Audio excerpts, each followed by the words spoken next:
Rush.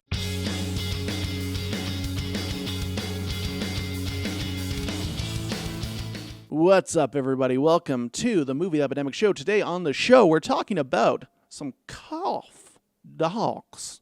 The Calgary Underground Film Festival Docs Edition. Today on the show, we are talking about a little movie called Mad Dog and the Butcher, The Last of the Villains. This is a Quebec production, a very French film. As you can see, the poster is in French. Couldn't find one in English. The Quebecois, they don't specifically like to service Anglos in any way, so we're definitely not getting that until someone makes one. So this is a documentary, a wrestling documentary on the Vachon family. I always like wrestling documentaries. I used to be a big fan of wrestling. Don't really watch it anymore unless Orange Cassidy's doing something that I'm not interested. But I am always interested in docs on older wrestlers, especially kind of forgotten ones, maybe ones I'm not as familiar with. I do recognize Mad Dog. It's not from my era of wrestling, but I do recognize him. Unfortunately, Mad Dog has passed away. This documentary specifically is from the point of view of Paul the Butcher Vachon, the last surviving member of this dynasty. He's still kicking it. He was about 8 years younger than his brother Maurice, Mad Dog. This documentary kind of frames things by Paul reading from his book, The Last Villains, I believe. And I think because they're trying to set it up in like not only a documentary format, but in like a book format, it feels kind of like a little disjointed at times because they give you a lot of information up front and then they're like, all right, let's specifically talk about Maurice now. Let's specifically talk about Vivian now. It's kind of like the way it feels like chapters of a book, but I don't know that that's necessarily great for a documentary because each of these people had parallel lives to each other. So if you're telling them out of order, I don't know, it gets a little messy. It's not terrible by any means, but it does feel a little weird sometimes, like you don't have all the information and they get to it later.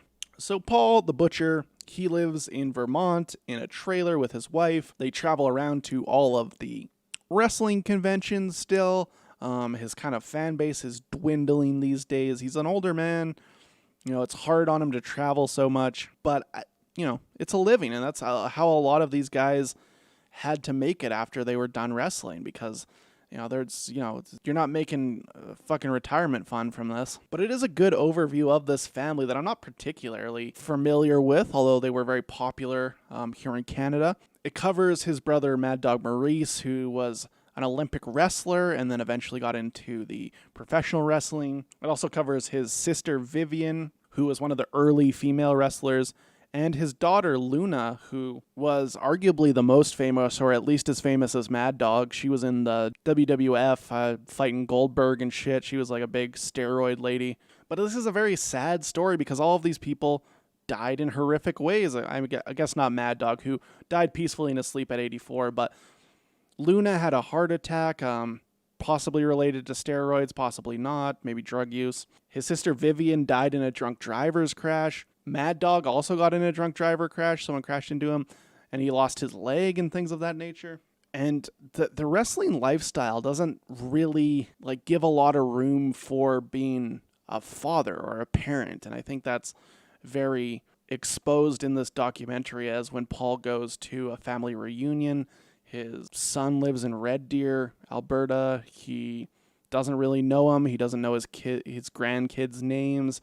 And it's actually kind of like really sad when they interview the son and he's like, yeah, I didn't really know him growing up. It's like, he's still my dad, so I don't want anything to happen to him. But it's like, I don't know, I don't really know him or anything. And it's just like, the wrestling lifestyle is just so intense. And I think the toll on the body and the addiction and just everything that comes along with it. This isn't like a story that's unique, you know? Like, so many wrestlers have had the same story, and it's really sad that that's kind of the lifestyle they have to live. Like, he's all crippled over.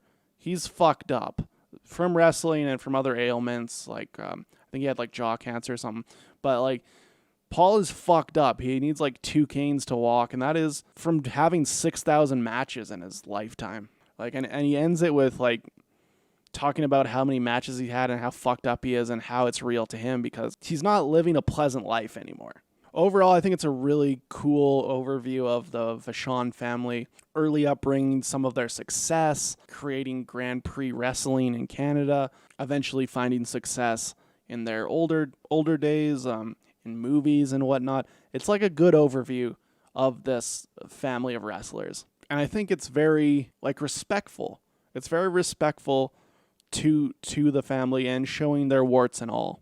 So for this one, I'm going to give it 3 stars, and definitely worth a watch. Check this one out whenever it hits streaming or whatever, especially if you're into wrestling and want to know some history.